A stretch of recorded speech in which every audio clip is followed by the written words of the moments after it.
Good evening everyone. Good evening, कैसे हैं आप सब लोग? Good evening. जल्दी जल्दी लाइव आइए जो बच्चे लाइव नहीं आए अभी तक।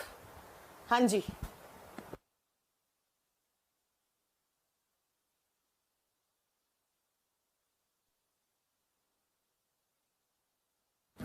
हाँ जी, good evening. Good evening Dipendra Garg, Priya Parmar, उसके बाद अनिल प्रजापत, अजय कुमार, देवा राणा, राहुल कुमार, अजय कुमार, सबको गुड इवनिंग। जल्दी से लाइव आइए जो बच्चे लाइव नहीं है। चंदन कुमार कह रहे हैं कार्डिया एंड ड्यूडेनम में difference. Cardia is the part of stomach and duodenum is the part of small intestine. तो बड़ा डिफरेंस है, तो बहुत ह्यूज डिफरेंस है बेटा। Chandan Kumar good evening, Amrish Yadav good evening, Guddu Kumar Yadav good evening. अच्छा, इस बैच में कुछ बच्चों को शिकायत आई है कि हमारा टाइमिंग चेंज कर दो मैम। क्या आपको टाइम में कुछ प्रॉब्लम आ रहा है क्या? मेरे पास एक स्लॉट और भी है 5 से 6:30 का। अगर आपको प्रॉब्लम आ रहा है तो कोई बात नहीं, मैं 5 से 6:30 कर दूंगी। शायद कुछ बच्चे नाइट शिफ्ट वाले होंगे, आई डोंट नो, मुझे नहीं पता, क्योंकि मैनेजमेंट को उन्होंने बहुत फोन करे हैं। 5 से 6 फोन कर दिए मैनेजमेंट को कि मैम का टाइमिंग चेंज करवा दीजिए, मैम का टाइमिंग चेंज करवा दीजिए। मैंने कहा मैंने तो बच्चों से पूछ के टाइमिंग रखा, पता नहीं कैसा क्यों बोल रहे हैं ऐसा। मुझे तो ये टाइम सही लगा। टाइम सही है ना? हाँ, कोई प्रॉब्लम तो नहीं है? नहीं तो मेरे पास 5 से 6:30 का स्लॉट भी है, मैं वो भी कर सकती हूँ, कोई बड़ी बात नहीं है आप लोगों के लिए। सही है ना टाइम? ओके मैम, टाइम सही है। तो फिर क्यों बच्चे इतना चिल्ला रहे थे कि मैम टाइमिंग ये कर दो? सही है ना? ओके चलो फिर, ठीक है ठीक है ठीक है, ओके ओके ओके, फिर ठीक है। चलो अगर टाइम सही है तो बहुत बढ़िया, चलो आओ। हाँ जी, चलो फिर स्टार्ट करते हैं आज की क्लास। और बच्चों, लास्ट क्लास में हम डाइजेस्टिव सिस्टम पढ़ रहे थे, आज हमारा चैप्टर फिनिश हो जाएगा। हाँ जी, आज आपका चैप्टर फिनिश है। डाइजेस्टिव सिस्टम, पाचन तंत्र पढ़ रहे थे। अब जरा ध्यान से सुनिएगा, पाचन तंत्र में हमने क्या पढ़ा था लास्ट क्लास में?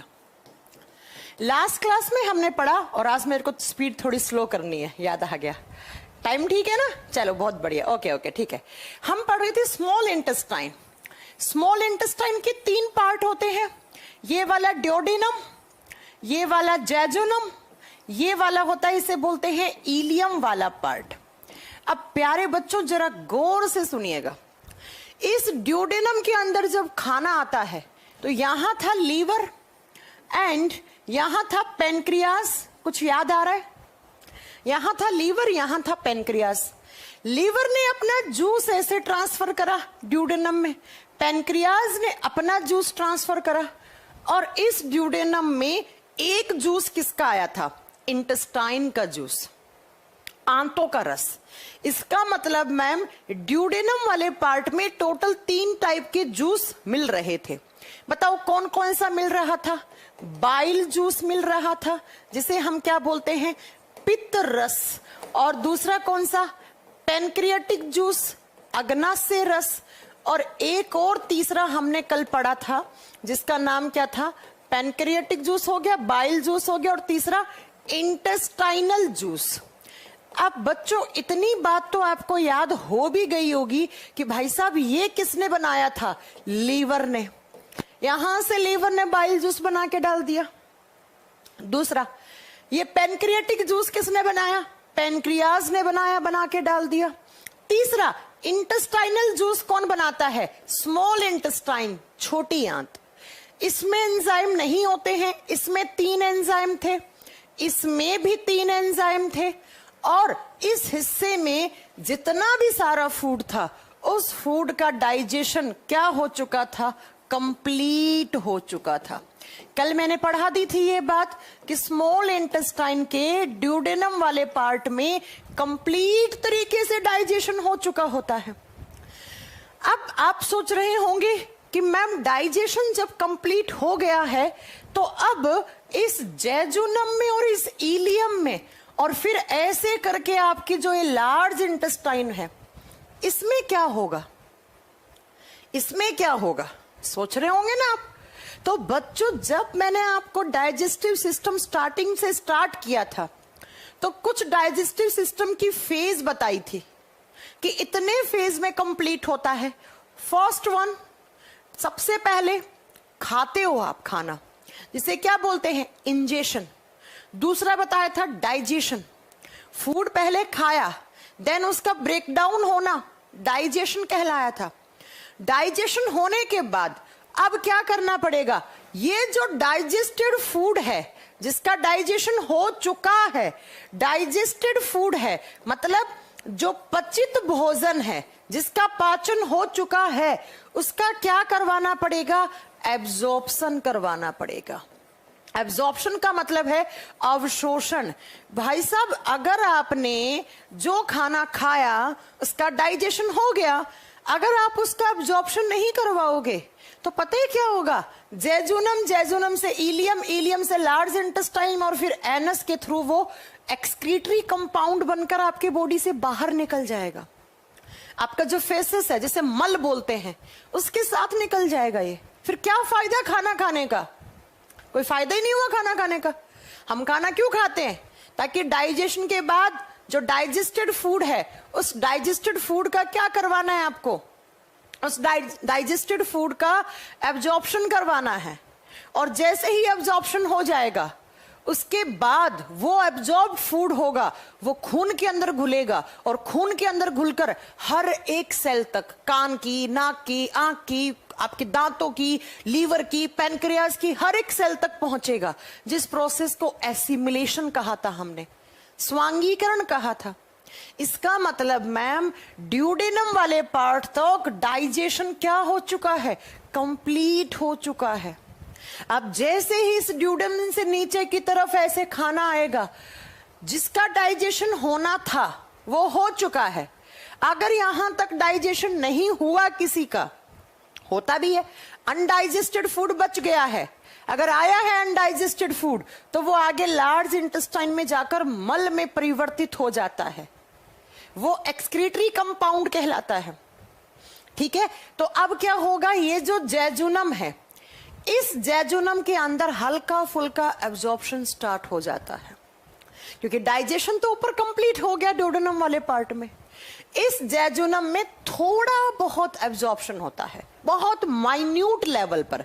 माइन्यूट का मतलब है बहुत कम लेवल पर, बहुत ही कम यहां पर एब्जॉर्प्शन होता है। लेकिन अगर आपसे एग्जाम में कभी क्वेश्चन बन गया, खुदा ना खास्ता, कि भाई साहब जेजुनम में क्या एब्जॉर्प्शन होता है, आप बताओगे यस जेजुनम में एब्जॉर्प्शन होता है। लेकिन कभी पूछ ले जेजुनम में क्या डाइजेशन होता है, आप कहोगे नहीं, क्योंकि डाइजेशन होना था वो हो चुका है। अब इससे आगे कोई एंजाइम नहीं निकलेंगे, अब इससे आगे एंजाइम का मामला खत्म। 9 एंजाइम के नाम याद करवाए थे, अब कोई जब एंजाइम निकलेगा ही नहीं तो एब्जॉर्प्शन होगा ही नहीं, सॉरी डाइजेशन होगा ही नहीं। तो इस जेजुनम में थोड़ा बहुत माइन्यूट लेवल पर एब्जॉर्प्शन होता है। तो मैम ज्यादा कहां होता है, ज्यादा ये खाना थोड़ा बहुत इस जेजुनम में एब्जॉर्ब हो जाएगा, लेकिन बाकी का आगे आता है इस इलियम वाले पार्ट में। और मेन जो फूड एब्जॉर्प्शन होता है ना, वो होता है बच्चों इस इलियम वाले पार्ट में। तो जरा लिखिएगा, ड्यूडेनम में डाइजेशन कंप्लीट है, ड्यूडेनम में जो आपका डाइजेशन जितना होना था वो हो चुका है, क्योंकि भाई साहब यहां एंजाइम होते हैं। अब जेजुनम में कोई एंजाइम नहीं होगा, ना ही कोई इलियम में होगा, तो जितना होना था वो हो गया। जो नहीं हुआ वो आगे चलकर फेसेस मल में परिवर्तित हो जाएगा। ठीक है, तो इलियम में जो डाइजेस्टेड फूड है उसका क्या होगा, एब्जॉर्प्शन होगा। तो इलियम लिखिएगा आप, ये किसका पार्ट है, ये स्मॉल इंटेस्टाइन का पार्ट है। और इसमें लिखोगे it is the main site for absorption, it is the main site for absorption, for absorption या फॉर फूड एब्जॉर्प्शन लिखो, ज्यादा अच्छा रहेगा, फॉर फूड एब्जॉर्प्शन। हिंदी में लिखेंगे इस जगह पर, या छोटी आंत के इस भाग में लिखो, ज्यादा अच्छा होगा। छोटी आंत के इस भाग में सबसे अधिक भोजन का अवशोषण होता है, सबसे अधिक भोजन का अवशोषण होता है। अब क्वेश्चन ये आया कि मैम सबसे अधिक क्यों होता है यहां पर, ऐसा क्या होता है कि यहां पर एब्जॉर्प्शन ज्यादा हो जाता है। यहां पर ऐसा क्या होता है कि फूड का एब्जॉर्प्शन ज्यादा होता है। बच्चों, अगर आपको किसी चीज का अवशोषण करवाना है तो आपके पास प्रॉपर सरफेस एरिया होना चाहिए। आपके पास क्या होना चाहिए? सरफेस एरिया, एक जगह होनी चाहिए जहां पर आपको किसी चीज का एब्जॉर्प्शन करवाना है। तो क्या होता है, इस स्मॉल इंटेस्टाइन के इलियम वाले पार्ट में ऐसे उंगली नुमा उभरी हुई संरचनाएं होती हैं।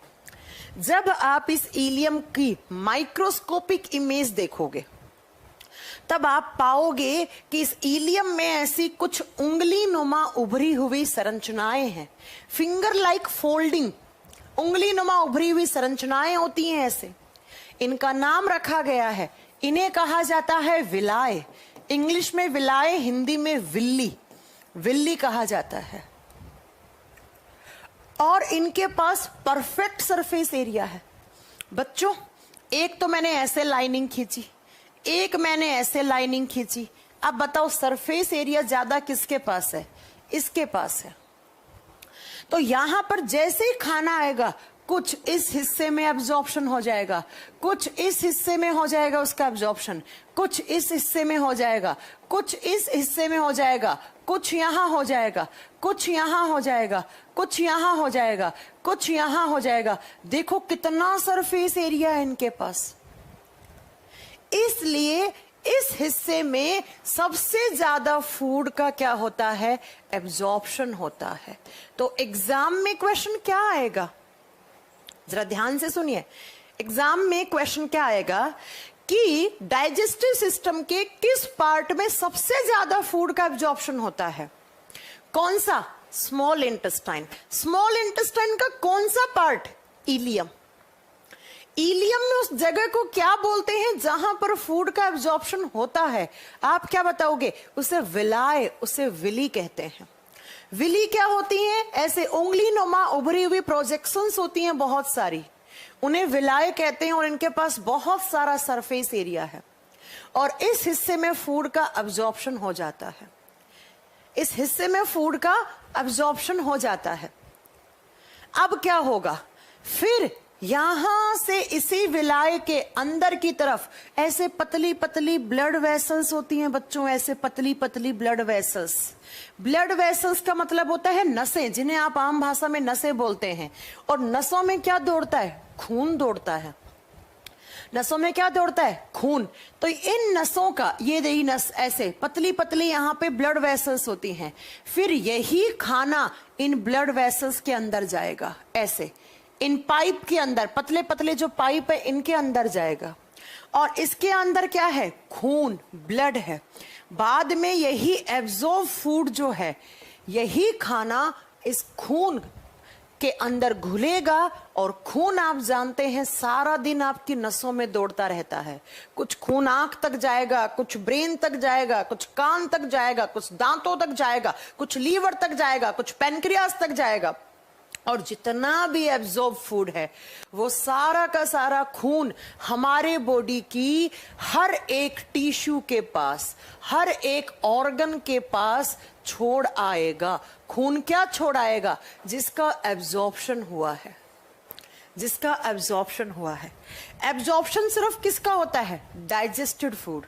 डाइजेस्टेड फूड का मतलब क्या है मैम? या तो ग्लूकोज होगा, ध्यान से सुन लेना, कार्बोहाइड्रेट खाई थी, वो अल्टीमेटली किसकी फॉर्म में कन्वर्ट हो गई थी? ग्लूकोज की फॉर्म में, या कुछ फ्रक्टोज की फॉर्म में हो गया। उसके बाद आप बताओगे नेक्स्ट जो प्रोटीन थे वो आगे थे अमीनो एसिड, अमीनो अम्ल की फॉर्म में। जो फैट खाई थी वो आ गई फैटी एसिड्स, ग्लिसरॉल की फॉर्म में। यही तो था डाइजेस्टेड फूड, यही तो था डाइजेस्टेड फूड। तो क्या हुआ? इस विलाय में ग्लूकोज, फ्रक्टोज, अमीनो अम्ल, फैटी एसिड्स, ग्लिसरॉल, इन सब का अवशोषण हुआ। बाद में खून के अंदर घुल गया, क्योंकि यहां पर पतली पतली ब्लड वेसल्स होती हैं। और खून हमारे बॉडी के प्रत्येक ऊतक और अंग तक जाता है और उन अंगों तक ये सारी चीजें छोड़ आएगा। और इन्हीं सारी चीजों से हमारे सॉरी।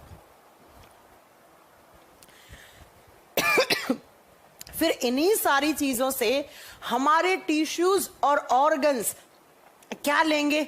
एनर्जी लेंगे। इसका मतलब जो आपका डाइजेस्टिव सिस्टम का मेन मोटो था, उद्देश्य था, क्या उद्देश्य था? उद्देश्य था कि हमारे प्रत्येक टिश्यू, प्रत्येक ऑर्गन, प्रत्येक सेल के पास एनर्जी बनाना। तो वो उद्देश्य पूरा हो गया, है ना? पूरा उद्देश्य हो गया। तो ये आप याद रखोगे कि इस तरीके से स्मॉल इंटेस्टाइन के इलियम वाले पार्ट में जितना भी जो भी डाइजेस्टेड फूड है उसका अब्जॉर्प्शन होता है, उसका अवशोषण होता है। अब डाइजेस्टेड फूड का मतलब ग्लूकोज, फ्रक्टोज, अमीनो अम्ल, वसीय अम्ल, ग्लिसरोल, इन सब का अवशोषण होगा। देन ये सब कुछ खून के अंदर घुलेगा, और खून तो हर जगह जाता है भाई साहब। कहीं पर भी कट लगे, यहां चोट लगेगी तो खून निकलेगा, यहां चोट लगेगी तो खून निकलेगा, कान पे चोट लग जाएगी तो खून निकलेगा, नाक पे चोट लग जाएगी तो खून निकलेगा, क्योंकि हमारे बॉडी की प्रत्येक सेल के पास ब्लड जाता है। कहीं बॉडी के किसी भी हिस्से पे चोट लगे, ब्लीडिंग होने लग जाती है। तो वो खून हमारी बॉडी के हर एक टिश्यू, हर एक ऑर्गन तक इन सारे कंपाउंड को छोड़ के आ जाएगा, बोले तो डाइजेस्टेड कंपाउंड। फिर इनसे हमारे टिश्यूज, ऑर्गन्स क्या निकालेंगे? एनर्जी निकालेंगे, ऊर्जा निकालेंगे। ये लो, तो डाइजेस्टिव सिस्टम का यही तो मोटो था। कंप्लीट हो गया यहां आते आते आपका उद्देश्य डाइजेस्टिव सिस्टम का। एनर्जी बन रही है, खाना खाए जा रहे हो आप, डाइजेशन होया जा रहा है, एब्जॉर्प्शन होया जा रहा है, हमारी हर एक सेल टिश्यू तक एनर्जी बनी जा रही है, बनी जा रही है। अब बच्चों जिसका ना डाइजेशन हुआ ना अब्जॉर्प्शन हुआ, वो जो बाकी का कुछ आया है अनडाइजेस्टेड फूड, क्या आया है इस इलियम से?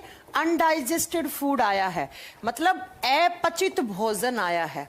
ये अपचित भोजन आगे कहां जाएगा? तो बच्चों ये आगे जाएगा अब लार्ज इंटेस्टाइन में।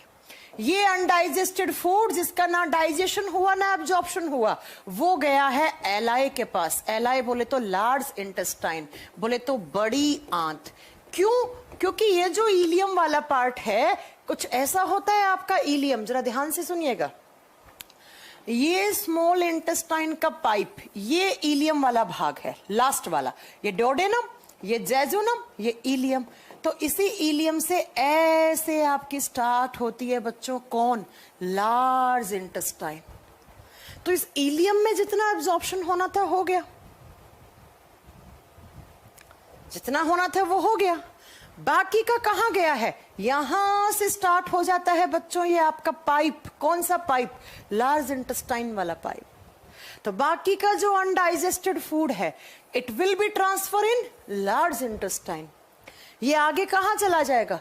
बड़ी आंत में। जैसे ये डायग्राम देखो, ये देखो, ये आपकी स्मॉल इंटेस्टाइन थी अंदर वाली, और ये आपका लार्ज इंटेस्टाइन है, ये आपका लार्ज इंटेस्टाइन, ठीक है? ये देखो, इसको दिखा रखा ना लार्ज इंटेस्टाइन। ये जो घूम के आ रहा है ऐसे बड़ा सा पाइप, इसे बोलते हैं बच्चों लार्ज इंटेस्टाइन। ये बड़ी आंत है। तो अब लिखोगे नेक्स्ट लार्ज इंटेस्टाइन। अब हमें पढ़ना होगा, जैसे स्मॉल इंटेस्टाइन के पार्ट्स पढ़े थे, उसकी लेंथ पढ़ी थी, लार्ज इंटेस्टाइन का पढ़ना होगा, बड़ी आंत। जब मैं बात करती हूं लार्ज इंटेस्टाइन की, तो लार्ज इंटेस्टाइन की जो लेंथ होती है, जो लंबाई होती है, वो बच्चों स्मॉल इंटेस्टाइन से कम होती है। स्मॉल इंटेस्टाइन था अप्रोक्स 6 से 6.25 या 6.5 मीटर का, ये होता है सिर्फ 1 से 1.5 मीटर, सिर्फ 1 से 1.5 मीटर या 1 से 1.25 मीटर। फिर मैम आपने इसको लार्ज इंटेस्टाइन क्यों कहा? बच्चा इसकी लेंथ कम है, लेकिन इसकी विड्थ जो चौड़ाई है वो ज्यादा है। और इसकी जो चौड़ाई बोले तो इसका डायमीटर, अब डायमीटर लिखो ज्यादा अच्छा रहेगा चौड़ाई से। इसका जो डायमीटर है, इसका जो व्यास है इस पाइप का, वो 3 इंच का होता है। और स्मॉल इंटेस्टाइन का कितना था? 1 इंच। तो वो स्मॉल होगी बेचारी, ये लार्ज हो गई। लंबाई ज्यादा पूछे तो लार्ज इंटेस्टाइन की, डायमीटर ज्यादा, सॉरी, लंबाई ज्यादा पूछे तो स्मॉल इंटेस्टाइन की, डायमीटर ज्यादा पूछे तो लार्ज इंटेस्टाइन का। इस इमेज से साफ साफ पता चल रहा होगा कि देखो इसका डायमीटर कितना पतला सा पाइप है, और ये देखो इतना मोटा, इतना मोटा, ये वाला इतना सा पतला, ये वाला इतना सा पतला। इसलिए आप याद रखोगे बेटा कि क्या है कि लार्ज इंटेस्टाइन की लेंथ कम है लेकिन इसका डायमीटर ज्यादा है, इसलिए हमें बोलना पड़ा इसे लार्ज इंटेस्टाइन। जैसे स्मॉल इंटेस्टाइन के 3 पार्ट थे, वैसे लार्ज इंटेस्टाइन के भी 3 पार्ट होते हैं। कौन कौन से? नंबर 1 पे आता है सिक्कम, सिक्किम मत लिख देना, सिक्कम है ये। दूसरे हिस्से को बोलते हैं कोलोन, कोलोन। और तीसरे हिस्से को बोलते हैं rectum. Large intestine is also divided into 3 parts. बड़ी आंत के भी 3 हिस्से हैं। कौन कौन से? Caecum, colon, rectum. अब मैं आपको इमेज में दिखाऊंगी तो जरा ध्यान से सुनना। इस हिस्से को, इसे कहा जाता है सिक्कम। ये वाला जो हिस्सा है, ये वाला हिस्सा है, इसे कहा जाता है सिक्कम पार्ट। और ये जो एक पूरा ट्यूब से घूम कर आ रहा है ऐसे, ये जो पूरा घूम के आ रहा है ऐसे ट्यूब, इसे कहा जाता है कोलोन भाग। ये होता है कोलोन। और ये जो लास्ट में आकर ऐसे पाउच जैसा बन रहा है, इसे कहा जाता है रेक्टम। और रेक्टम का लास्ट किनारा कहलाता है एनस, एनस जिसे आप गुद्दा बोलते हो, एनस। तो large intestine is also divided into 3 parts. ये वाला हिस्सा इसका, ये सिक्कम है बच्चों, ये क्या है? सिक्कम। फिर ये एक ट्यूब सी बन रही है, इसे बोलते हैं कोलोन, इसे बोलते हैं कोलोन। और ये जो लास्ट वाला ऐसे पाउच जैसा बन रहा है, ऐसे करके कुछ पाउच जैसा बन रहा है, इसे बोलते हैं रेक्टम। तो आप नोट करोगे कि large intestine is also divided into 3 category, caecum, colon, rectum. Large intestine का ये जो सिक्कम वाला पार्ट है, जरा ध्यान से सुनना, ये था आपका स्मॉल इंटेस्टाइन। इस तरीके से, इस तरीके से ये स्मॉल इंटेस्टाइन का इलियम पार्ट था। इसी से क्या होगा बच्चों, ऐसे आप बताओगे, ऐसे घूम के आपकी लार्ज इंटेस्टाइन आ रही है। तो इस इलियम से जो जुड़ा हुआ भाग होगा कुछ ऐसा सा, इसे बोलते हैं सिक्कम पार्ट। तो ये वाला पार्ट जो है वो स्मॉल इंटेस्टाइन के इलियम से जुड़ा हुआ है। किससे जुड़ा हुआ है? इलियम से। अब इस इलियम से क्या आ रहा होगा? अनडाइजेस्टेड फूड आ रहा होगा यहां। किसमें? इस सिक्कम वाले पार्ट में। इस सिक्कम वाले पार्ट में क्या आ रहा होगा? अनडाइजेस्टेड फूड आ रहा होगा। सबसे पहले तो आपको यही बात याद रखनी है सिक्कम पार्ट के बारे में कि ये स्मॉल इंटेस्टाइन के किस हिस्से से जुड़ा हुआ है। तो ये स्मॉल इंटेस्टाइन के इलियम वाले हिस्से से जुड़ा हुआ है। अब इलियम से इसमें क्या आया है? इलियम ने भेजा अनडाइजेस्टेड फूड, ऐसा खाना जिसका डाइजेशन नहीं हुआ। जब डाइजेशन ही नहीं हुआ तो उसका अब्जॉर्प्शन भी नहीं होगा। अनडाइजेस्टेड फूड भेजा है इलियम ने, अपचित भोजन भेजा। कहां भेजा इलियम ने? इलियम ने अपने पास से भेज दिया सिक्कम के पास। अब सिक्कम में क्या होता है? सिक्कम के बारे में आपको 2 पॉइंट नोट करने हैं। Point number 1, point number 2। Point number 1 क्या है? सिक्कम में होता है एक वेस्टिजियल ऑर्गन। सिक्कम में होता है एक वेस्टिजियल ऑर्गन। वेस्टिजियल ऑर्गन को कहा जाता है अवशेषी अंग। ऐसा ऑर्गन जो हमारे बॉडी में है लेकिन किसी काम का नहीं है। पहले ही पढ़ा चुकी हूं, 5 होते हैं। लेकिन लार्ज इंटेस्टाइन में कौन सा होता है? उसका नाम होता है अपेंडिक्स। क्या नाम होता है? अपेंडिक्स। इसी सिक्कम से ऐसे एक कीड़े के आकार का वर्मी फॉर्म अपेंडिक्स जुड़ा हुआ होता है बच्चों, इसे कहा जाता है अपेंडिक्स। वेस्टिजियल ऑर्गन ऐसे ऑर्गन होते हैं जो हमारे शरीर में हैं लेकिन किसी काम के नहीं हैं। ये अपेंडिक्स किसी काम का नहीं है। लेकिन क्या होता है बच्चों, कभी कभी इस अपेंडिक्स में जो बहुत ज्यादा टॉक्सिक कंपाउंड जम जाते हैं, बहुत जहरीले पदार्थ जम जाते हैं। आपने कुछ ऐसा वैसा बहुत ज्यादा स्पाइसी खाना खाते हो, बहुत ज्यादा मसालेदार खाना खाते हो, बहुत ज्यादा जंक फूड खाते हो, तो आपके बॉडी में धीरे धीरे धीरे उनके अंदर जो फैट होता है या जो भी उनके अंदर जो टॉक्सिक कंपाउंड्स होते हैं वो धीरे धीरे आकर इस सिक्कम में जमने लग जाते हैं। सिक्कम के किस हिस्से में? अपेंडिक्स में जमने लग जाते हैं। फिर आपको लार्ज, जैसे आपका पेट का जस्ट नीचे वाला हिस्सा है, उसमें आपको हल्का सा राइट साइड में दर्द महसूस होगा। और जैसे ही आपको दर्द महसूस होगा आप डॉक्टर के पास जाओगे, डॉक्टर कहेगा आपका अपेंडिक्स के अंदर मतलब कुछ टॉक्सिक कंपाउंड डिपॉजिट हो गए हैं, जिसकी वजह से आपका अपेंडिक्स फूल रहा है और फूलने से आपको दर्द हो रहा है। फिर डॉक्टर कुछ दवाइयां देगा, अगर उन दवाइयों से आपको रिलीफ मिला तो ठीक है, नहीं तो डॉक्टर कहेगा आपके अपेंडिक्स का ऑपरेशन करना पड़ेगा। फिर डॉक्टर क्या करेगा? इस अपेंडिक्स को काट देगा और काट के बाहर डस्टबिन में डाल देगा। हाँ, ऑपरेशन थोड़ा सा आपको 8-10 दिन में मूवमेंट करने में दिक्कत होगी, लेकिन इससे कोई फर्क नहीं पड़ेगा क्योंकि it is a vestigial organ. अब आप सोच रहे होंगे मैम ये है क्यों? बेटा, जब हम बंदर थे तो हम क्या खाते थे? घास फूस खाते थे, कभी इस डाली पर कभी उस डाली पर।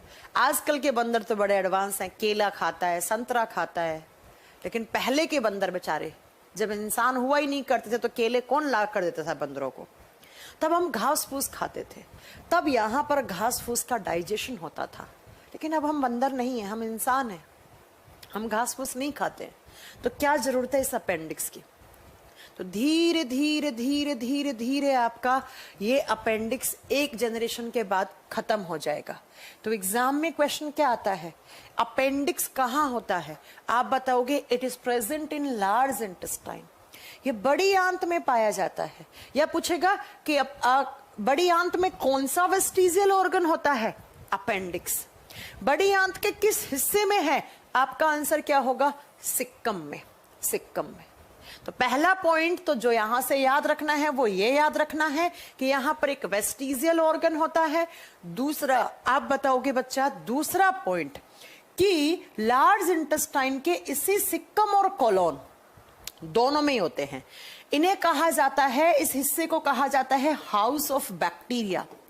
बैक्टीरिया का घर कहलाता है क्योंकि लार्ज इंटेस्टाइन के सिक्कम में भी और कुछ कोलोन में भी चले जाते हैं बैक्टीरिया, लेकिन मेन सिक्कम में होते हैं। इस हिस्से को कहा जाता है जीवाणुओं का घर, house of bacteria. Large intestine के इस सिक्कम वाले हिस्से में बहुत सारे बैक्टीरिया पाए जाते हैं। किस प्रजाति के? क्या नाम है? इस्चेरिया कोलाई, या इनको शॉर्ट फॉर्म में लिखा जाता है E coli bacteria. Large intestine के सिक्कम और कोलोन, लेकिन सिक्कम में ज्यादा होते हैं कौन से बैक्टीरिया? ई कोलाई जीवाणु पाए जाते हैं, इसीलिए इसे जीवाणुओं का घर कहा जाता है। हमारी बॉडी की जो सिक्कम और कोलोन वाला हिस्सा है लार्ज इंटेस्टाइन का, उसमें कुछ बैक्टीरिया हैं, जिन बैक्टीरिया का नाम क्या है? E coli bacteria. अब भाई साहब ये आपके शरीर में जन्म से हैं और जब तक आप मरते नहीं हैं तब तक हैं, तो ये बताओ कुछ ना कुछ तो काम कर रहे होंगे ना ये, इसीलिए तो होंगे ये, कुछ ना कुछ तो काम कर रहे होंगे इसीलिए तो होंगे ये। और ये क्या करते हैं? ये क्या करते हैं? तो ये क्या करते हैं, जो पीछे से अनडाइजेस्टेड फूड आता है, मेरा फोन है,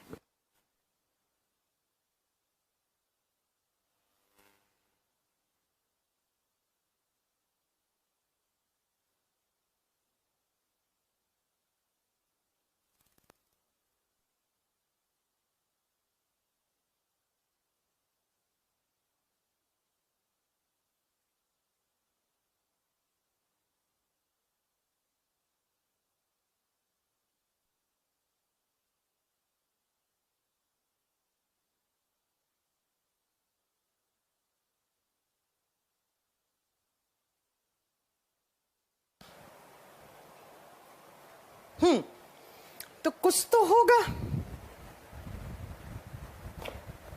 इस हिस्से में। क्या काम होता है इन बैक्टीरिया का? तो ये बैक्टीरिया एक्चुअली हमें कोई बीमारी नहीं करते हैं, ये गुड बैक्टीरिया है। इन्हें आप अच्छे बैक्टीरिया की कैटेगरी में रखोगे। ये क्या करते हैं, जो भी पीछे से अनडाइजेस्टेड फूड आता है उस अनडाइजेस्टेड फूड के अंदर पनप जाते हैं। इस अनडाइजेस्टेड मतलब अपचित भोजन जो आया है, इस अनडाइजेस्टेड फूड के अंदर पनप जाएंगे और इसे सड़ा देंगे और गला देंगे। क्या कर देंगे, इसे सड़ा देंगे और गला देंगे। और जैसे ही अनडाइजेस्टेड फूड में ये बैक्टीरिया लग गए, बैक्टीरिया क्या करते हैं बच्चों, आपके खाने को, आपके फलों को, इन सब के अंदर अगर बैक्टीरिया पनप जाते हैं तो बच्चों वो क्या कर देते हैं, वो कर देते हैं सड़ाने और गलाने का काम। तो ऐसे ही हमारी लार्ज इंटेस्टाइन में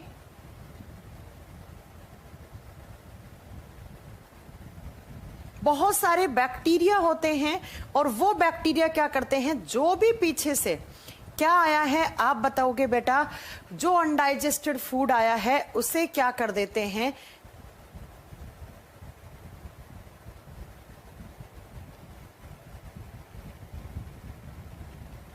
उसे सड़ा देंगे और उसे गला देंगे।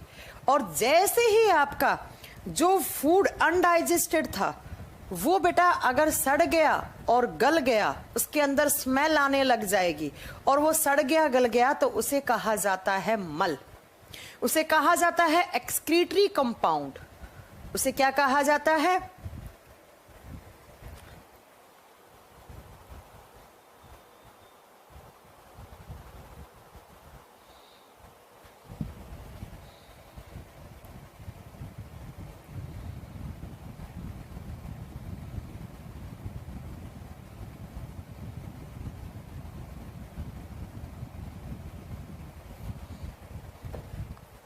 जैसे ही इस अनडाइजेस्टेड फूड में ई कोलाई बैक्टीरिया पनप गए, इसके अंदर लग गए, इसको सड़ा देंगे, गला देंगे और उससे क्या आएगी, एक गंदी सी स्मेल आने लग जाएगी।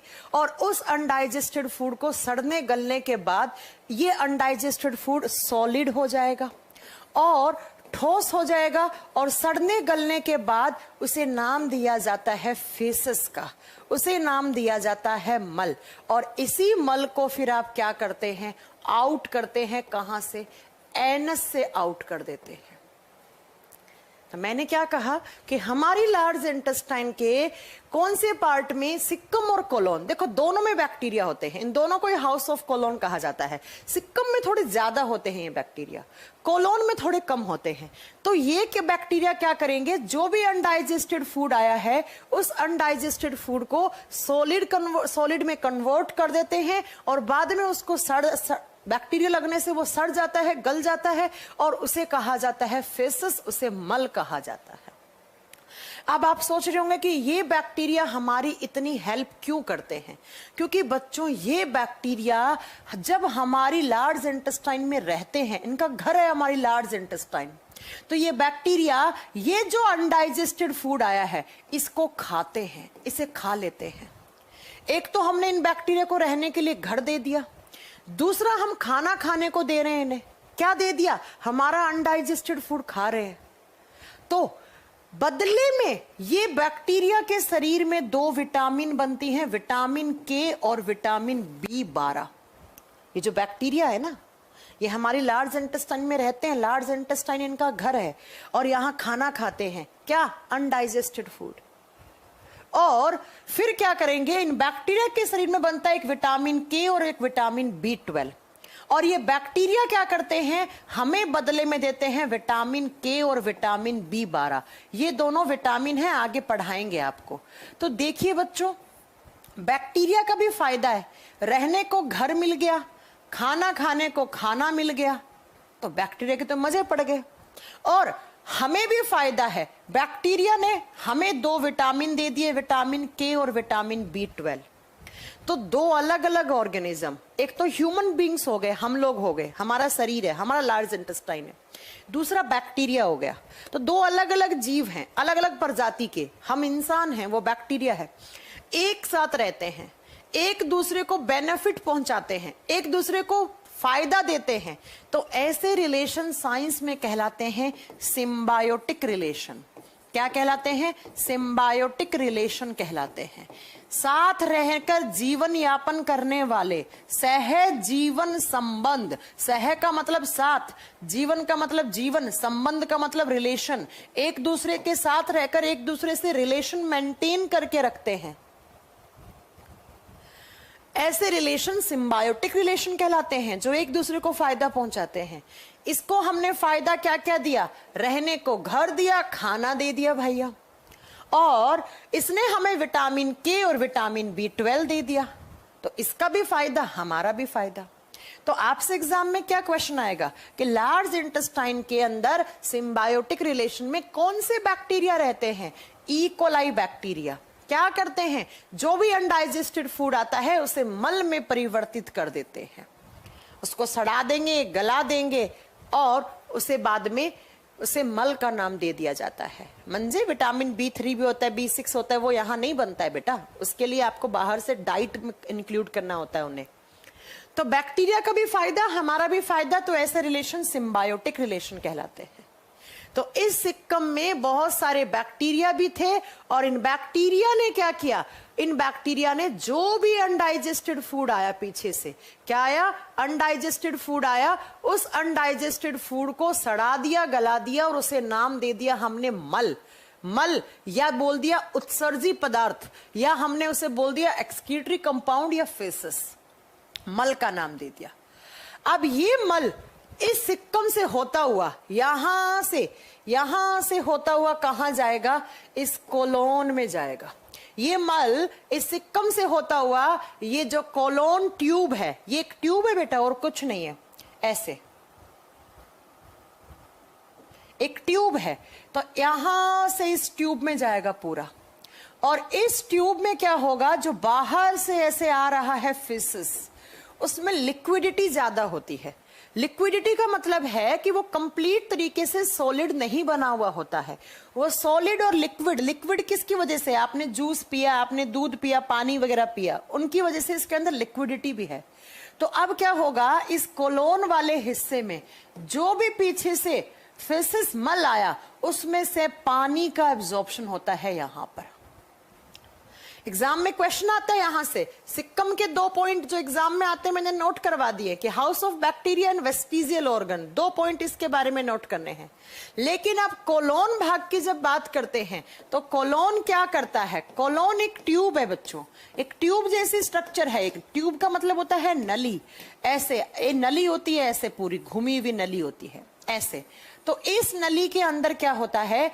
जो पीछे से जो जितना भी फेसेस आता है मल, उसमें लिक्विडिटी ज्यादा होती है, थोड़ा कम सॉलिड होता है वो, मतलब माइनर सॉलिड होता है वो। लिक्विडिटी किसकी वजह से ज्यादा है? पानी की वजह से। तो ये भाग क्या करता है? पानी का अवशोषण करता है। भैया हम जो जितना पानी पीते हैं उसमें से पानी का एब्जॉर्प्शन जरूरी है, क्योंकि हमारे शरीर में अप्रोक्स 68 से 70% पानी है। कहां से वो आया? वो पानी, अगर वो पानी यहां से बाहर निकल गया होता, उसका एब्जॉर्प्शन नहीं हुआ होता, तो पानी की कमी हो जाती है आपके शरीर में। ऋतिक क्या कह रहे हैं आप? क्या क्वेश्चन पूछा आपने? तो इस हिस्से में किसका एब्जॉर्प्शन होता है? वाटर एब्जॉर्प्शन होता है। याद रखिएगा, अगर आपसे पूछा जाए, क्या पूछा जाए आपसे कि आपके न्यूट्रिएंट का एब्जॉर्प्शन कहां होता है, तब बताओगे स्मॉल इंटेस्टाइन के इलियम वाले पार्ट में होता है। लेकिन अगर आपसे पूछा गया वाटर एब्जॉर्प्शन, पानी का अवशोषण कहां होता है, तब आप बताओगे वो कोलोन में होता है। वो कहां होता है? कोलोन में होता है। तो जो भी चीज आई पीछे से, उसमें से पानी का अवशोषण करवा लिया, और जैसे ही पानी का अवशोषण हो गया तो वो चीज यहां से जब गुजरेगी तो वो सॉलिड हो चुकी है, वो 100% सॉलिड हो चुकी है। और ये सॉलिड चीज ही फेसेस है, यही मल है बच्चों। मल तो वहां पर भी था सिक्कम में भी, लेकिन इस मल में पानी नहीं आएगा। अब ये आगे जाएगा किस पार्ट में? रेक्टम में जाएगा। इस रेक्टम में ये मल जाएगा, और इस रेक्टम में कुछ देर के लिए स्टोर होता है, और बाद में इसी मल को, इस रेक्टम का लास्ट किनारा जिसे एनस कहा जाता है, गुद्दा कहा जाता है, इससे इस मल को क्या कर दिया जाता है? एक्सक्रीट आउट कर दिया जाता है। क्या कर दिया जाता है? एक्सक्रीट आउट, बाहर निकाल दिया जाता है। सिक्कम में क्या हुआ? मल में परिवर्तित हुआ, सड़ा गला, थोड़ा बहुत सॉलिड हुआ लेकिन पानी ज्यादा था। कोलोन में क्या हुआ? पानी का अब्जॉर्प्शन हुआ, जब पानी निकाल लिया तो सॉलिड बचा। सॉलिड चीज गई कहां पर? रेक्टम में। रेक्टम में कुछ देर के लिए स्टोर का मतलब होता है संग्रहित होना, कुछ देर के लिए स्टोर होगा, उसके बाद एनस के थ्रू क्या हो जाएगा? वो एक्सक्रीट आउट हो जाएगा। तो बच्चों मैंने कहा था डाइजेस्टिव सिस्टम कहां से स्टार्ट होता है? माउथ, और कहां पे खत्म होता है? एनस पे। तो इस तरीके से आपका कंप्लीट डाइजेस्टिव सिस्टम काम करता है। मंजे कुमार कहते हैं पानी का डाइजेशन होता है रेक्टम में। मंजे शायद आप नए हैं स्टूडेंट, पानी का कभी डाइजेशन नहीं होता है। ये बात मैं कम से कम इस बैच में 20 बार बता चुकी हूं कि पानी का कभी डाइजेशन नहीं होता है। पानी पहले से ही बहुत छोटा मॉलिक्यूल है और डाइजेशन होता है हमेशा कॉम्प्लेक्स मॉलिक्यूल का। ना ही मिनरल का डाइजेशन होता है, ना ही विटामिन का डाइजेशन होता है। ये बात मैं कितनी बार बतानी पड़ेगी मुझे आपके बैच में? I don't know. क्या आपने प्रीवियस क्लासेस नहीं देखी है मंजय कुमार? पानी का डाइजेशन नहीं, पानी का अब्जॉर्प्शन, अवशोषण होता है। तो इस तरीके से अब अगर आप इस डायग्राम को कभी देखेंगे तो आप समझ गए हैं ये है digestive system, complete digestive system आपका इस तरीके से।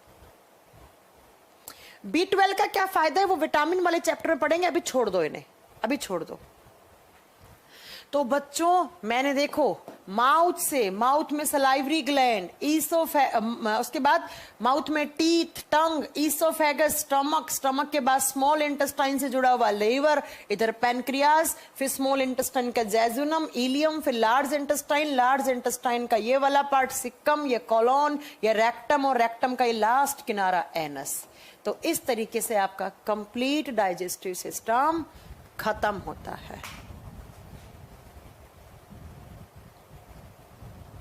यस, पानी का अब्जॉर्प्शन कोलोन जो ट्यूब है उसमें होता है, विमलिस। समझ में आ गई मेरी बात? तो इस तरीके से आपका डाइजेस्टिव सिस्टम काम करता है। किसी को कोई प्रॉब्लम है? नहीं है। ऑपरेशन के बाद वापस अपेंडिक्स नहीं हो सकता है, ऑपरेशन के बाद वापस अपेंडिक्स नहीं हो सकता है। कोई मजाक थोड़ी चल रहा है बेटा। अब मैं आपको कुछ बीमारियां बताती हूं, डाइजेस्टिव सिस्टम के डिसऑर्डर बताती हूं। डिसऑर्डर ऑफ डाइजेस्टिव सिस्टम, पाचन तंत्र से संबंधित कुछ बीमारियां बताती हूं, ठीक है? डाइजेस्टिव सिस्टम से संबंधित कुछ बीमारियां बताती हूं जो ध्यान से सुनिएगा। कौन कौन सी? एक होता है बच्चों आपको वॉमिटिंग।